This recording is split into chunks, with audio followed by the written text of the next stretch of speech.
Pascal Oui. Atenza pour des paris sur l'actu. Et ce midi, vous pariez sur le nouveau physique de la poupée Barbie. Oui, et c'est une véritable révolution. Ça a même fait la une du célèbre magazine Time. Barbie, qui a fêté ses 56 ans, n'avait jamais changé jusqu'alors. Vous voyez Ariel Dombal, pareil, blonde, grande, mince et plastique. Eh bien justement, fini la Barbie filiforme avec de grands cheveux blonds et taille de guêpe. Désormais, vos petites filles pourront jouer avec des poupées Barbie petites et grosses. Dans la vraie vie, ça s'appelle les souffres-douleurs de la classe. Sympa.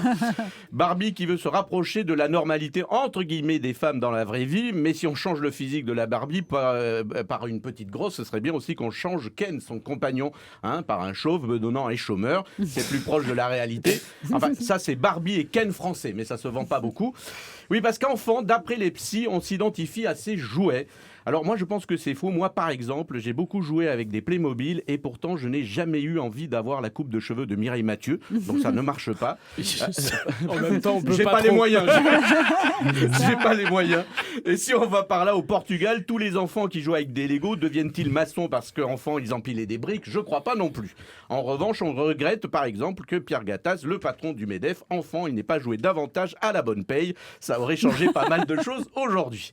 Bon, il n'y a qu'au Qatar où c'est vrai, les enfants s'identifient à leur jeu. Par exemple, au Qatar, ils jouent tous au Monopoly parce qu'une fois adultes, comme au Monopoly, ils achètent tout.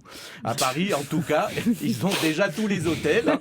Et en Chine également, les enfants s'identifient à leurs jouets puisque là, ce sont eux qui les fabriquent. Oh. Oui, il n'y a pas que le physique de Barbie qui devrait changer. Non, alors je suis pas vraiment féministe, mais ce qui me gêne chez les poupées Barbie, c'est pas vraiment le physique, mais les accessoires. Non, parce que si Barbie doit ressembler aux femmes dans la vraie vie, il faut d'abord changer les accessoires. Aucune femme dans la vraie vie n'a envie d'un camping-car violet avec des fleurs sur la carrosserie. Aucune femme ne rêve de ça. Et pourtant, c'est l'accessoire le plus vendu. Aucune femme ne veut comme animal de compagnie un cheval. Ouais. Je sais pas d'où ça sort, mais il y a toujours un cheval pas Avec loin des d'une cheveux maison. roses. Je sais pas pourquoi. Et la maison de Barbie, franchement, c'est une ferme. Et là, c'est pareil. Aucune femme maquillée, coiffée, en talons aiguilles ne veut rester dans une ferme, sauf si tu es Karine Le Marchand et que c'est M6 qui t'oblige à y aller. Donc, c'est une ferme avec des vaches, des moutons, des poules. Enfin là, avec Barbie petite et grosse, il n'y a plus de vaches, de poules, de moutons. Elle les a bouffées. Alors, j'ai regardé les différents accessoires de Barbie. Une Barbie a une grande maison, une résidence secondaire, un bateau, des voitures de sport, des décapotables, un jet privé. Pour faire simple, Barbie, c'est Liliane Bettencourt, mais pas vieille et bonasse. D'ailleurs, ça ressemble vraiment à la vie de Liliane Bettencourt. Elle est toujours accompagnée par le jeune Ken, un jeune con qui faut rien de la journée. Je suis sûr qu'il est là pour l'argent. Voilà, au moins les poupées Barbie servent à ça, se méfier des hommes. Ça, c'est déjà pas mal. C'est pas mal. Ça fait que c'était glissant quand même comme terrain, merci.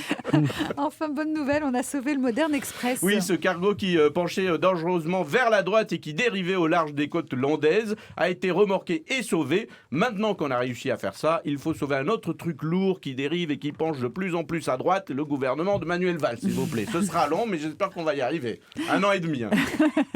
Pascal Atenza, c'était les paris de l'actu. Merci Pascal.